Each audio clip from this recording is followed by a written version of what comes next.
마가복음 3장 말씀.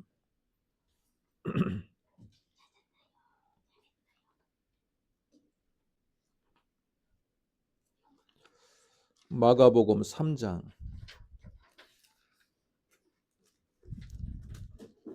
31절에서 35절. 신약 성경 57쪽입니다.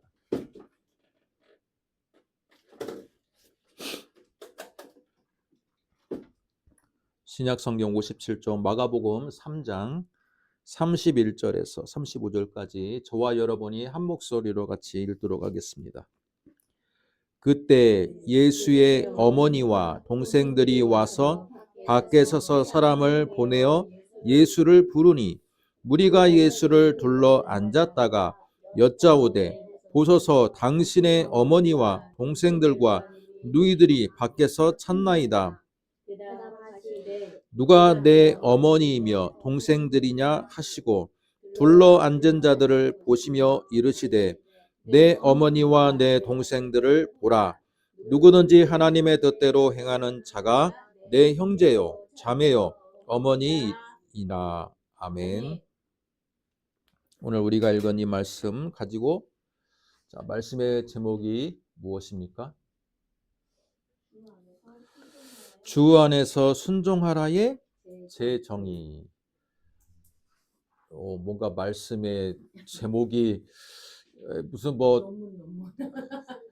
학교, 대학교 강의 같은 또는 무슨 강론 같은 주제의 말씀을 잡았습니다.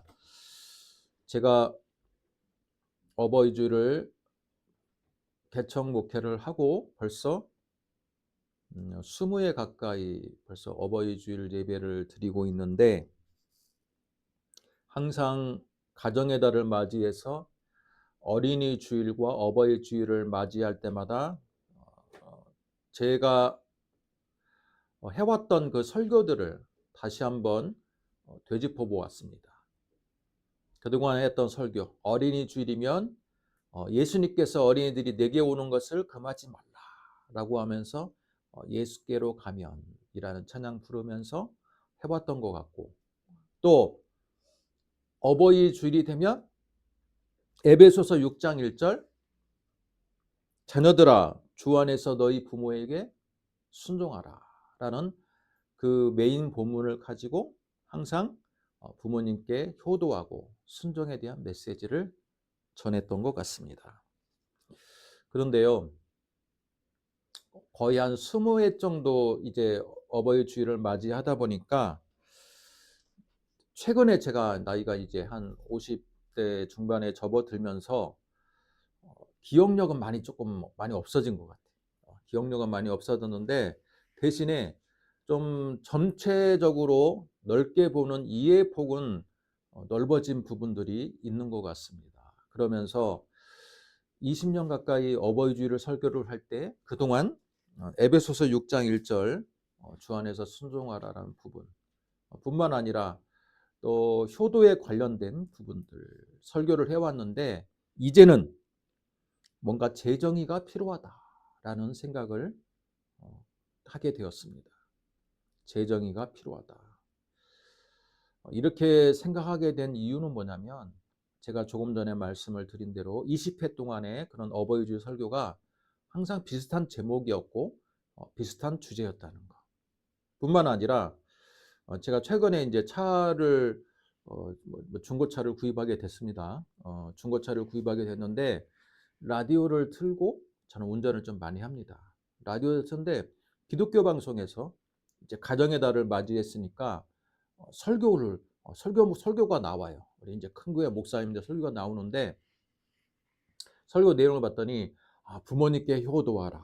오늘 교동문을 보시면 어떻습니까? 내 부모를 공경하라. 그리하면 내 하나님 여호와가 내게 준 땅에서 내 생명이 길리라. 그리고 내 부모를 즐겁게 하며 너를 낳은 어미를 기쁘게 하라. 자녀들아 부모에게 순종하라. 이것이 옳으니라. 자, 이 본문을 가지고 이제 설교를 하시고 또 라디오에서 들려지는 그런 많은 목사님들의 설교들이 가정의 달을 맞이해서 부모님께 공경하라, 효도하라. 그러면 하나님께서 축복을 주실 것이다 라는 주제였습니다. 라디오를 듣고 이제 운전을 하던 중에 나도 그동안 맞아, 이런 주제로 설교를 해왔지 라는 생각을 해보았습니다. 그러던 중에 문득 그 설교를 듣는 중에 문득 떠오르는 주제가 있었습니다. 바로 오늘의 본문이에요.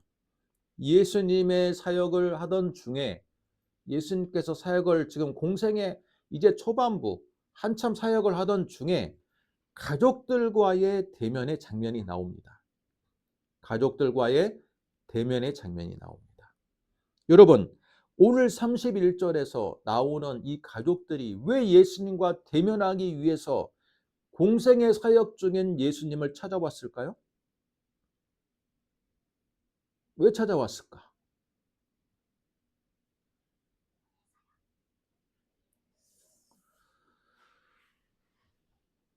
모르겠습니까?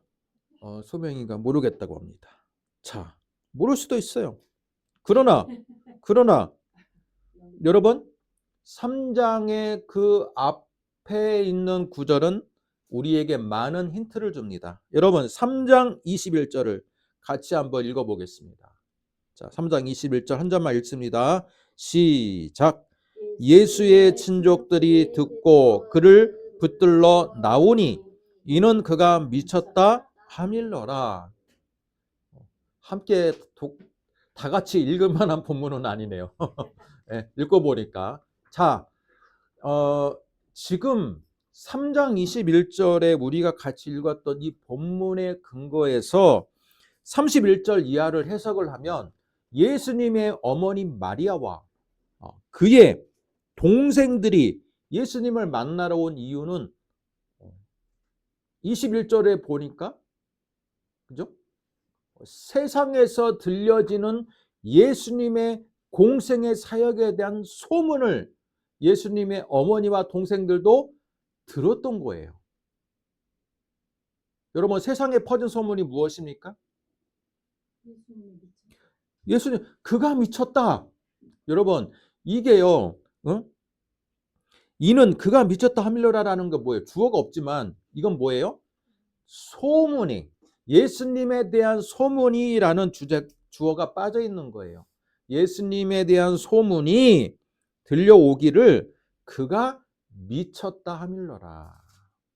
여러분, 예수님의 공생의 사역에 대해서 어부였던 많은 예수님의 제자들과 예수님의 치유의 은혜를 받은 사람들은 예수님을 추종했지만 대부분의 세간의 평가는 어땠어요? 그가 미쳤다. 미쳤다. 하밀러라.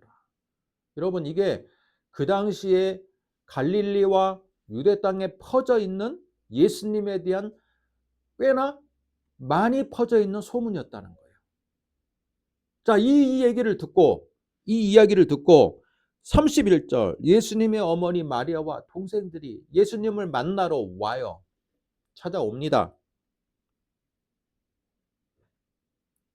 사람을 보내어서 예수를 보내. 이건 뭐예요? 예수님께서 31절의 부분은요, 예수님의 제자들과 지금 조촐하게 있는 장면이 아니에요. 사람들을 부를 정도로 예수님의 주변에 많은 군중들이 있었고, 또 예수님은 군중들을 향해서 하나님의 나라 말씀과 치유 사역을 했던 것 같아요. 그러니까 많은 사람들이 있으니까 예수님의 어머니 마리아와 동생들이, 그죠? 바로 접근을 못하고 그 군중들 틈에 막 헤집고 들어가던 중에 도저히 접근이 안 되니까 어떻습니까? 사람을 보내서 예수님을 부릅니다. 불러요. 무리가 예수를 둘러 앉았다가 여짜오되 보소서 당신의 어머니와 동생들과 누이들이 밖에서 찾나이다. 전달을 받은 겁니다. 그랬을 때 여러분, 우리가 알고 있는 효를 강조하는 그런 문화권과 세계관에서의 반응은 어떠해야 됩니까? 유교적인 세계관에서 당신의 부모님이 찾습니다. 그러니까 뭐라고 해야 돼요? 버선발로 아이고 우리 어머님, 아이고 내 사랑하는 동생 하면서 버선발로 맞이하는 게 유교적인 세계관에서의 효행입니다. 그죠? 그러나 예수님은 우리의 예상하고는 좀 달라요. 예수님께서 어떻게 반응하십니까? 누가 내 어머님이요? 누가 내 동생들이냐? 반문하십니다. 여러분 이게요 33절이 그냥 우리가 볼 때는 그냥 굉장히 평이하게 쓰여져 있지만 실제로는 예수님의 이것에 대해서 어쩌면 큰 소리로 예수님께서 주변 사람들을 둘러보면서 큰 소리로 외쳤을 것 같아요. 누가 내 어머니이며 누가 내 동생들이냐라고 이렇게 예수님이 큰 소리로 반문하시면서 어쩌면 격정적으로 얘기하셨을 수도 있어요. 자, 이런 상황을 볼 때 예수님은 왜 어머니께서 왜 동생들이 찾아왔는지 이유를 알고 있었다 없었다? 있었다라는 거예요. 굳이 만나보지 않더라도 이들이 왜 자신을 찾아왔는지를 이미 예수님은 그들의 마음의 심중을 꿰뚫고 있었다라는 겁니다. 꿰뚫고 있었기 때문에 누가 내 어머니이며 내 동생들인가? 라고 반문하시면서 그러면서 34절에 둘러앉은 자들, 그러니까 여기 주변에 많은 사람들이 있는 거예요, 지금. 그죠? 둘러앉은 자들을 보시며 이르되 바로 너희들이 내 어머니와 내 동생들이다. 라고 말한 겁니다. 그러면서 누구든지 하나님의 뜻대로 행하는 자가 내 형제요, 자매요, 어머니이니라. 여러분, 유교적인 세계관에서는요, 예수님의 이 행동은 어때요? 효행으로 보입니까? 유교적인 세계관에서는 예수님이 아이고 지금 어머니도 몰라보고 동생들도 몰라보네. 소위 말해서 이거 참 너무 이거 위아래도 없네. 이제 그런 쪽으로 얼마든지 이 본문을 해석할 수도 있다라는 겁니다. 여러분은 어떻습니까? 오늘 말씀의 제목이 뭐라고요? 주 안에서 순종하라의 제정의입니다. 여러분은 어떻습니까? 그동안 어버이 주일 때 들어왔던 우리 내용이 항상 그거 오늘 본문을 주로 어버이 주일 설교 제목으로 잘 잡지 않아요. 그죠? 잡지 않고 대부분 어떻게 주 안에를 순종하라. 뭐 출애굽기 20장의 또 말씀처럼 너희들이 땅에서도 잘 되고 복을 받을 것이고 그죠? 항상 그런 본문을 가지고 어버이 주일에 설교를 해 왔다라는 거예요. 그래서 부모님께 순종하면 우리가 이 땅에서 잘 되고 그죠? 세상적인 복을 받을 수 있는 복의 통로다. 그런 설교를 들어왔다라는 겁니다. 그러나 제가 오늘 이번에 어버이주일 설교를 맞이해서 오늘 잡은 본문은 어때요? 유교적인 세계관에서의 효행하고는 조금 벗어나 있는 말씀이에요. 예수님은 그들을 만나주지 않았어요. 오늘 본문에는 정확하게 기록은 안 돼 있지만 오늘 본문의 뉘앙스를 볼 때 어때요? 예수님은 어머니와 동생들을 만나주지 않았어. 만나주지 않았습니다. 그리고 예수님 주변에 앉아있는 이 제자들을 보면서 당신이 내 어머니고 너희들이 내 동생들이다 라고 이렇게 말씀을 하시는 장면입니다. 자, 이것은 무슨 장면이에요? 나를 이해하지 못하는 가족, 나를 이해하지 못하는 가족 대 나를 이해하는 추종자, 제자들, 이 지금 싸움인 거야. 여러분, 나를 이해하지 못하는 가족. 인간적인 옷을 입고 이 땅에 오신 예수님이 보실 때 여러분, 가족들이 예수님을 사역을 이해하지 못한다는 것 얼마나 그게 마음이 아플까요? 가족들은 왜 그 소문에 이끌려 가지고 예수님을 붙들러 오셨을까? 여러분, 그 당시 사회에서는요, 직업이라는 것은 대물림되는 사회입니다. 직업은 바꿀 수 있는 사회가 아니에요. 지금 우리는 어때요? 얼마든지 직업을 바꿀 수 있고 직업을 내가 관심 있는 분야의 직업을 그 직업의 문을 두드리고 거기서 근무할 수도 있어요. 그러나 여러분 2000년 전에 유대 사회는요. 그 사람의 직업이 그 사람의 신분이고 그 사람이 그 집안의 아들은요. 그 직업을 가질 수밖에 없는 사회예요.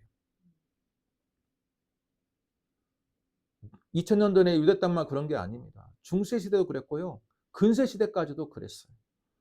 독일어 이름 중에 여러 가지 이름들이 있는데 뭐 슐라이러마커도 있고 뭐 슈툴마커도 있고 그런 이름들이 있는데 여러분 슈툴마커가 뭐냐면요. 의자 만드는 사람이에요. 이 한마디로 목수. 어. 예, 카펜터스도 목수란 뜻이고 이 중세 시대, 근세 시대부터 기원한 이름들을 보면요. 성들이 목수쟁이, 대장쟁이 그런 이름이야, 그냥. 그러니까 또 사냥꾼, 나무꾼 또는 뭐 어부 그런 이름의 성들이 많습니다. 여러분 불과 몇백 년 전만 해도 그럴진데 2000년 전에 예수님 당시의 유대 땅은요. 목수의 아들이라는 이 예수님의 그 신분적인 위치가 목수를 하지 않으면 정말 예외적인 이상한 상황인 거예요. 정말 이상한. 그러다 보니까 세상에서 아니 목수의 아들인데 왜 목수를 안 하고 저렇게 돌아다니고 하나님의 나라의 말씀을 전하지? 도저히 세상은 이해를 못하는 거예요. 그런 흉흉한 소문이 도는 겁니다. 야, 목수의 아들, 목수의 아들. 이 목수의 아들이라는 꼬리표가 계속 예수님을 프레임으로 갇히게 만드는데 예수님은 그 목수의 아들이라는 프레임에 갇혀 있지 않아. 하나님의 아들로서 이 땅에 말씀을 전해. 그런데 예수님의 어머니와 그의 동생들도 그 시대의 아들이고 그 시대의 딸들이야. 그러니까 어때요? 그 당시에 이 세계관으로 보니까 아니 우리 아들이 내 특출난 것은 알겠고 그죠? 어릴 때부터 하나님의 은혜와 은총이 있는 건 알겠는데 그래도 우리 시대에 룰을 따라야 되지 않을까? 목수를 계속 해야 되지 않을까라는 그런 생각과 사고방식에 예수님의 어머니 마리아와 동생들도 그 사고방식에 젖어 있다라는 거예요. 그래서 21절 그가 미쳤다 하는 이 세상적인 소문을 듣고 가슴이 아파. 그래서 예수님을 만나러 지금 온 거예요. 만류하기 위해서. 온 이유가 뭐예요? 야 이제 다 좋은데 하나님의 나라에 전적으로 공생의 사역을 하지 말고 목수 일도 하면서 해라. 아니면 목수 일만 해라. 적어도 이 두 가지 정도의 포인트를 언급하기 위해서 예수님을 찾아왔다라는 거예요. 예수님은 그들을 만나지 않아도 왜 어머니와 동생들이 찾아왔는지를 이미 알고 있어. 알고 있어. 한마디로 뭐예요?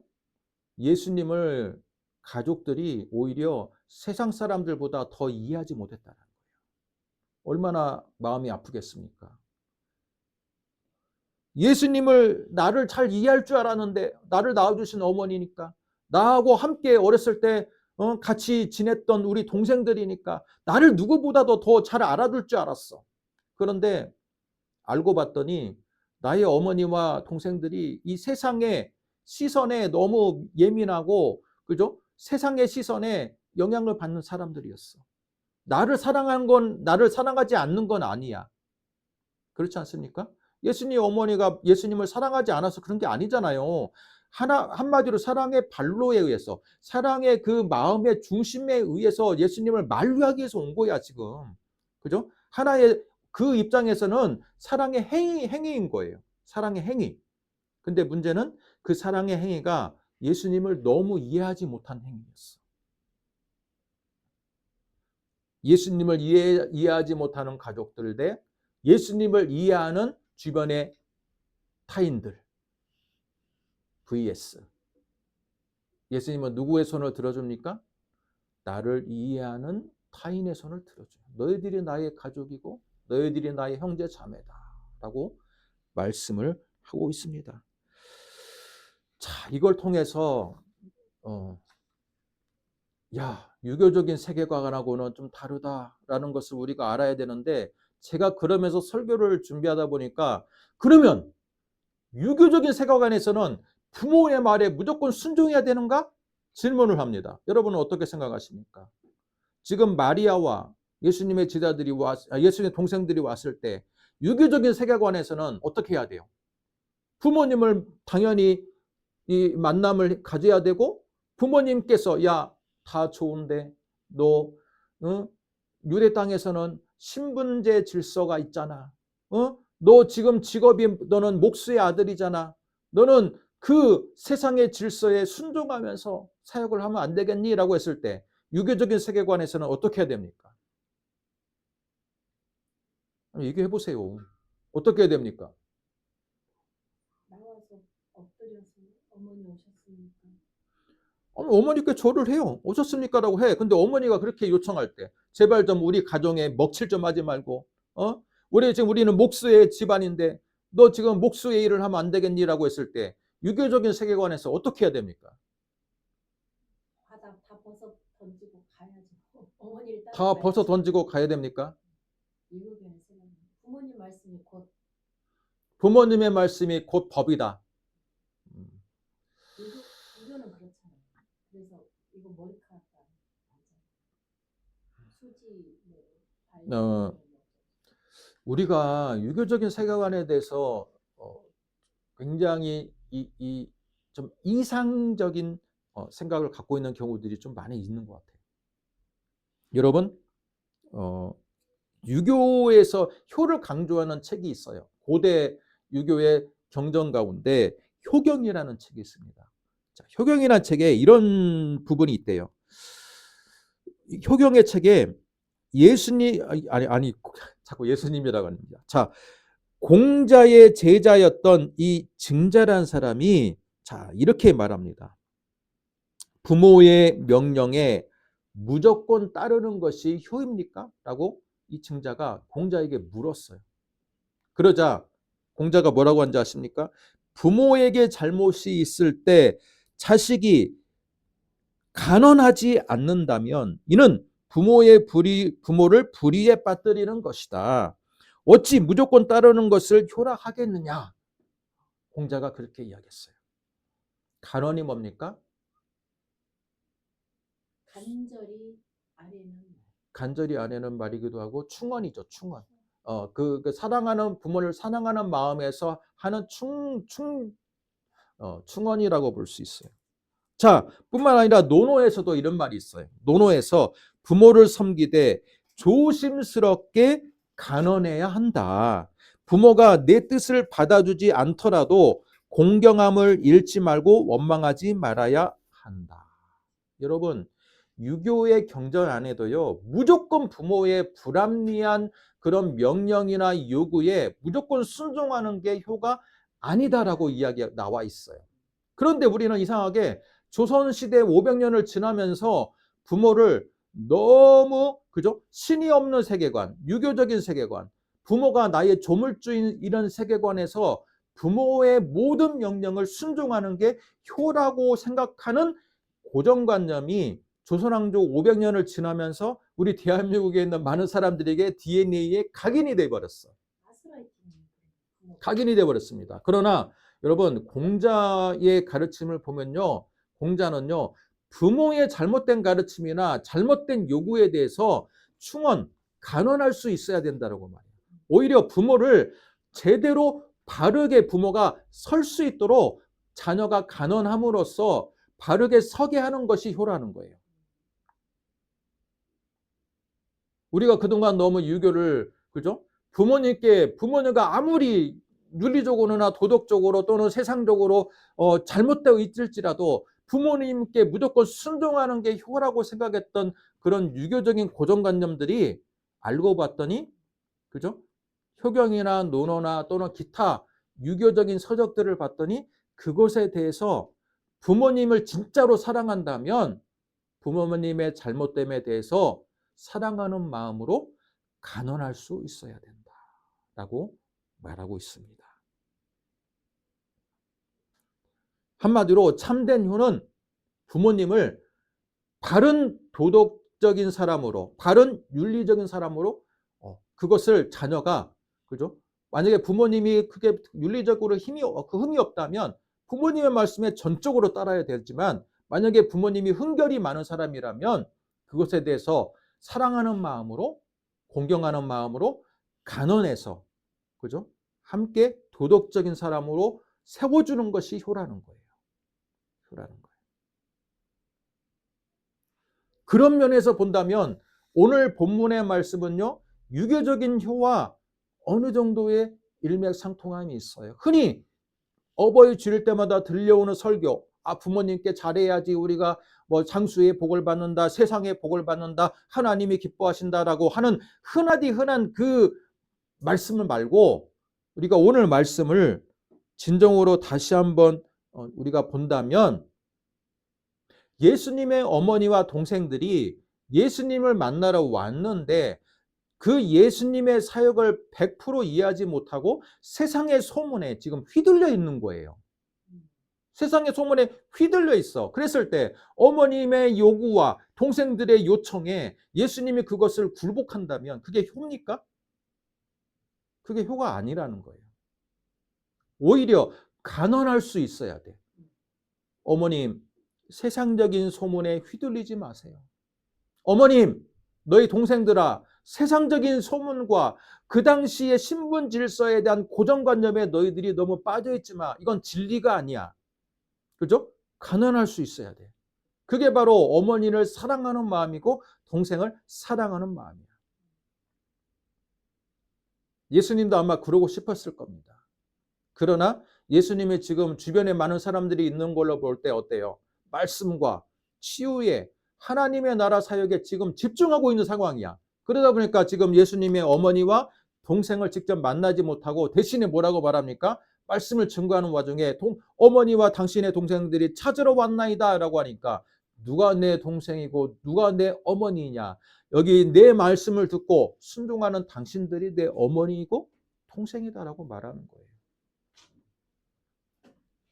저는요, 예수님의 이 장면이 에베소서 6장 1절, 자녀들아 주 안에서 너희 부모에게 순종하라는 이 말씀의 좋은 예시라고 생각이 됩니다. 좋은 예시예요. 우리 보면 뭐 가정의 달 되면 어때요? 뭐 효자에 얼마나 많은 예화들이 있습니까? 그죠?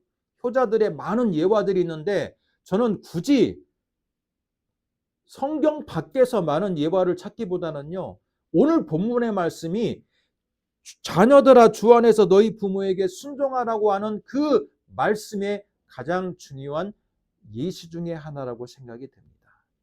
예수님이 부모님에게 순종하는 하나의 방식이에요. 여러분, 예수님이 부모님에게 순종하지 않았습니까? 부모님을 만나주지도 않았어. 동생을 만나주지도 않았어. 그러면 이거 순종이 아니라 불효입니까? 제가 지금 너무 직설적이고 극단적으로 이야기합니까? 유교적인 세계관에서 이건 지금 예수님 불효자네? 예수님께서 지금까지 흠결없고, 그죠? 죄가 없으시고 또한 항상 은혜로우신 예수님인데 부모님조차 안 만나주시네? 라고 해서 불효한 겁니까? 여러분, 에베소서 6장에서의 전제가 있습니다. 부모에게 순종하라는 무조건 명령이 아니라 앞에 무슨 전제가 달려 있습니까? 주 안에서. 주 안에서. 예수님은 지금 주 안에서 순종하고 있는 거예요. 문제는 지금 예수님의 어머니 마리아와 동생들이 정확히 예수님 자신을 이해하지 못하고 있다는 거예요. 오해하고 있다는 거예요. 세상적인 소문에 지금 휘둘려 있다는 겁니다. 그래서 그들이 예수님께 와서 잘못된 선택을 하라고 강요하고 있다는 거예요. 지금 상황이. 그죠? 지금 상황이 잘못된 상황을 강요하고 있는데, 아이고, 잘못된 상황이 강요할지라도 부모님께 순종하는 게 효도지 라고 생각해서 예수님이 이 자리에서 공생의 사역을 내려놓았다면 이게 과연 주 안에서 순종하는 겁니까? 아니라는 거예요. 진정한 효는 맹목적인 복종이 아니라 내가 하나님 앞에서 온전한 나로서 서고 당당한 모습으로 부모를 대하고 사랑하는 것이 진정한 효예요. 다시 한번 말합니다. 부모님께 맹목적으로 복종하는 것이 효가 아니에요. 이건요, 우리 성경에서 그럴 뿐만 아니라 유교의 경전에서도 마찬가지예요. 유교의 경전에서도 부모의 맹목적으로 부모의 잘못된 설마 그 요청까지도 들어주는 것이 효가 아니라는 거예요. 우리는 유교를 그동안 너무 피상적으로 이해해왔다는 거예요. 진정한 요는 내가 하나님 앞에서 온전한 나로서 서는 것이 먼저예요. 그게 바로 주 안에서라는 그 조건문이 담겨 있는 뜻이에요. 내가 온전하게 하나님 앞에 온전한 나로서 서고 그 당당한 모습으로 부모님을 존중하고 사랑하라라는 게 주 안에서 부모에게 순종하라라는 말씀이에요. 예수님은 그걸 실천하고 있다는 거예요. 지금 예수님의 어머니와 가족들이 만류하는 거야. 너희들 너 신분에 충실해. 너 지금 목수의 아들이야. 너는 지금 미쳤다고 지금 세상이 지금 말하고 있는데 너 어떻게 할 거야? 어떻게 할 거냐고 했을 때 예수님이 그분의 지금 잘못된 생각과 잘못된 가족들의 만류에 대해서 순종하는 게 효가 아니라 먼저 예수님은 내가 하나님의 부름받은 자로서 당당하게 공생의 사역을 먼저 우선시하는 게 효라고 이미 예수님은 이해하고 있다는 거예요. 여러분 나중으로 돌아가 봅시다. 예수님이 예수님의 어머니를 안 만나줬다 해서 평생 안 만났습니까? 소명이가 아니래. 나중에는 예수님의 어머니가요, 예수님의 충실한 제자가 됐습니다. 충실한 제자가 됐어요. 여러분 요한복음의 그 잔치, 그죠? 그 잔치의 비유 있잖아요. 혼인 잔치의 사건을 보면 마리아 어머니께서 예수님께서 물을 포도주로 만드는 사건 할 때 어때요? 하인들에게 저분이 무슨 말을 하시거든 다 순종하라. 이미 어머니께서 예수님의 능력을 알아보시고 나중에는요 예수님의 어머니조차도 예수님의 제자가 됩니다. 뿐만 아니라 예수님께서 십자가에 달리실 때 요한복음 19장을 보면 그의 사랑하는 제자 사도 요한에게 뭐라고 부탁합니까? 요한에게 예수님께서 이 땅에 얼마 계시지 못함을 아시고 제자야 내 어머니를 잘 네가 모셔라. 어머니에게 부탁을 하는 거예요. 이 육신적인 어머니조차도 그죠? 제자에게 사랑하는 제자에게 잘 모셔라. 그래가지고 요한복음 기사를 보면 뭐래요? 그때부터 사랑하는 제자 요한이 예수님의 어머니 마리아를 모셨더라라는 기억이 있어요. 자, 이걸로 볼 때 예수님은 효행을 하셨습니까? 안 하셨습니까? 효행을 하셨어요. 어머니까지도 그의 마지막 이 땅에 남은 이 생애가 얼마 남지 않음을 기억하고 어머니의 안위를 걱정했어요. 어머니가 이 땅에 내가 없으면 우리 어머니 어떻게 사시지? 그래서 사랑하는 제자에게 어머니를 맡깁니다. 예수님은 그만큼 어머니를 사랑하는 마음이 깊었어요. 그러나 자신을 이해하지 못하는 어머니, 세상의 소문에 휘둘려 있는 어머니, 세상에 휘둘려 있는 그의 동생들, 예수님의 사역을 방해하려고 이 땅에 지금 만나러 오는 그 장면에서만큼은 예수님은 단호했습니다. 단호했어요. 누가 내 어머니이고 누가 내 동생들이냐. 바로 너희들이 내 어머니이고 내 동생들이다. 라고 말씀했습니다. 그러면서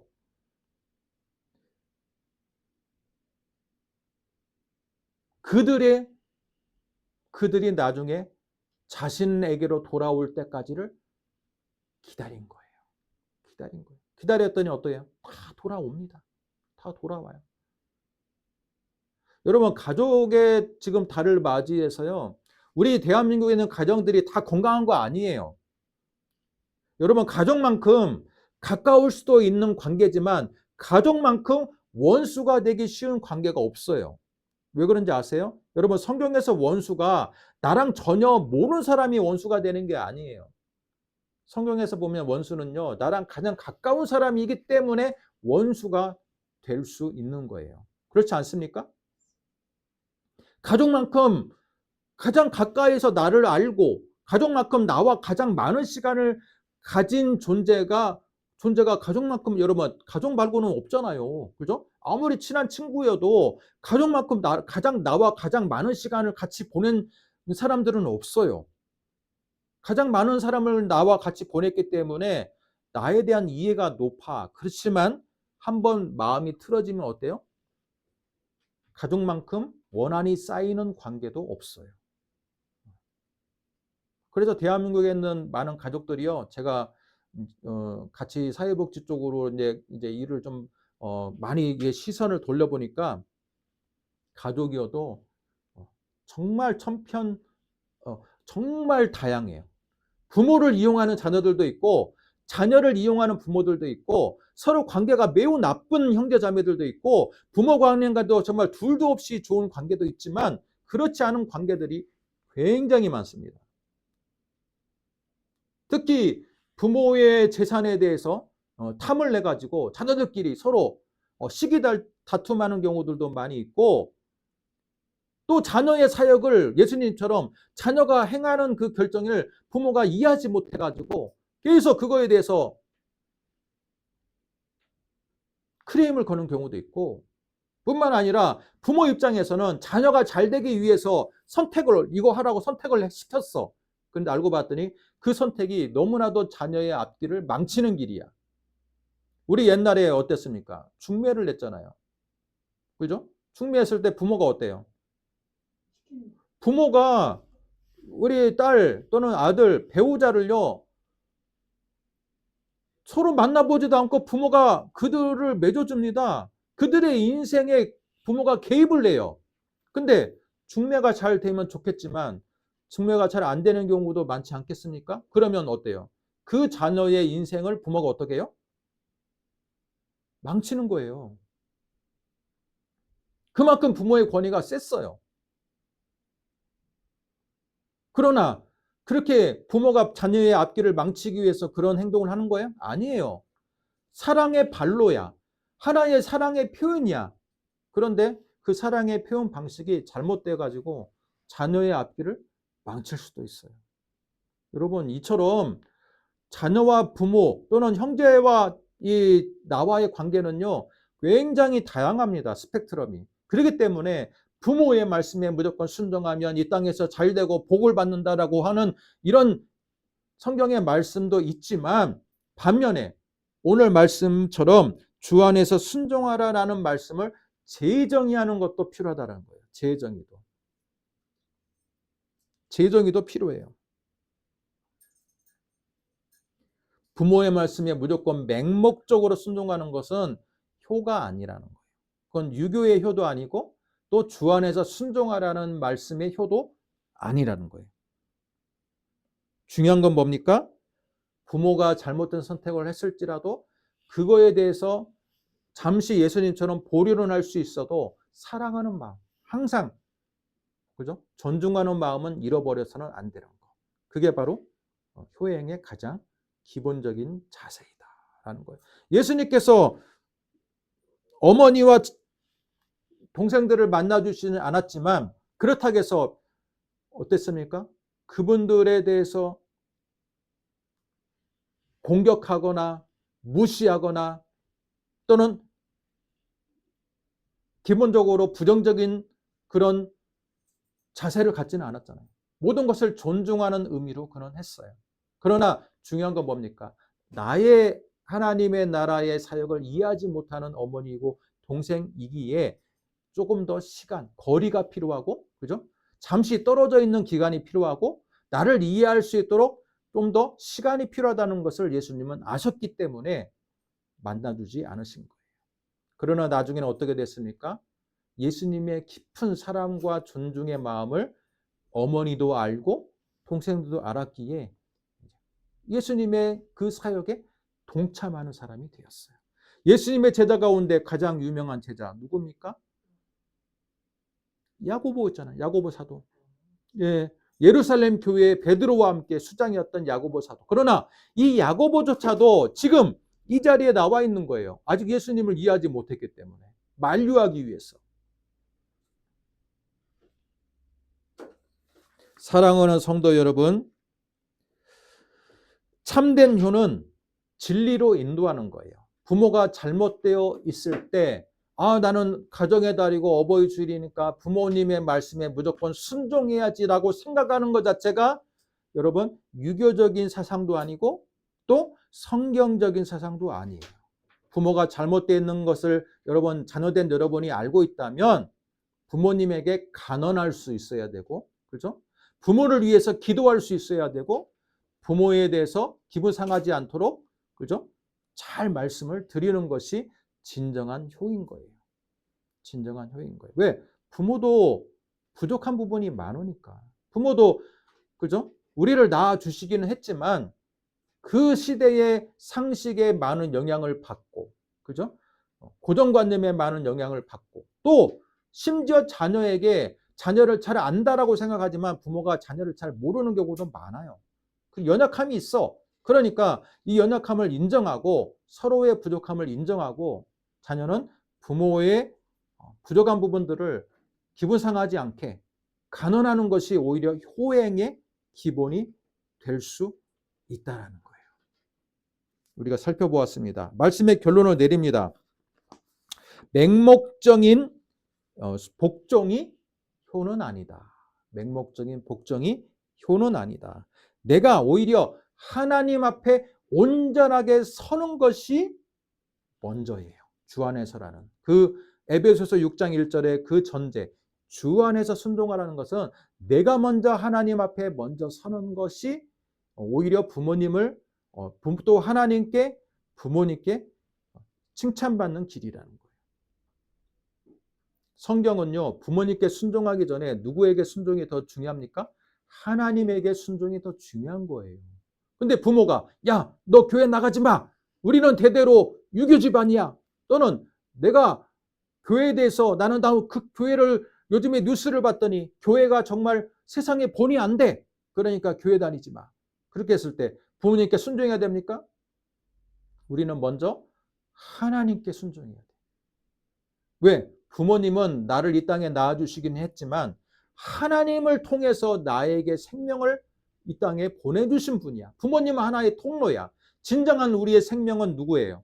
하나님인 거예요. 그렇기 때문에 우리가 하나님 앞에서 온전하게 서는 것이 먼저야. 주 안에서. 그리고 나서 당당한 모습으로 우리가 부모님께 사랑의 표현을 하고 감사의 표현을 하고 섬김을 하는 것이 진정한 주 안에서의 순종의 길인 거예요.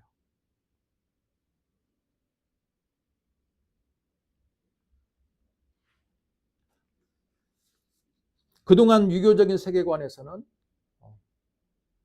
기본적인 통념은 부모가 아무리 못났을지라도 아무리 잘못된 요구일지라도 그것을 간언하거나 축원하는 것을 불효라고 생각하고 말대꾸하는 거라고 생각하는 그동안 우리의 고정관념이 있었습니다. 그러나 유교조차도 그 고정관념을 인정하지 않아. 진정한 사랑하는 마음으로 부모님에게 충원할 수 있어야 된다라고 말하고 있습니다. 바로 그 효행을 예수님이 하시고 계시는 거예요. 우리 부모님이 나의 사역을 방해하고 있고 내 형제자매들이 나의 사역을 방해하기 위해서 이 땅에 왔을 때 예수님의 마음이 얼마나 상했겠어요.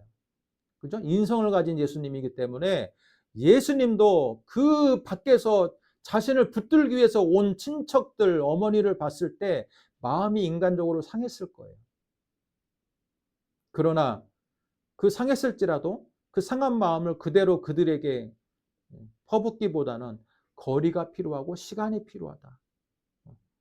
최대한 존중하는 자세를 아끼지 않았던 주님의 모습이 바로 우리의 모습이 되어야 한다라는 게 오늘 말씀의 결론입니다. 자, 이런 말씀을 기억하시고 이번 가정의 달 맞이하고 오늘 어버이 주일을 맞이해서 여러분 부모님을 다시 한번 생각해 보고 또 우리는 또 우리 부모님이 있지만 한편으로 또 우리도 부모잖아요. 그죠? 그런 부분에서 정말 내가 자녀들의 앞길을 위해서 잘 선택을 해줘야겠다. 좋은 카운셀러가 되어야겠다. 그런 생각을 많이 해야 돼요. 부모는 사랑하는 마음이었지만 자녀들에게 잘못된 선택으로 인도할 수도 있는 연약한 존재라는 것을 기억해야 돼요.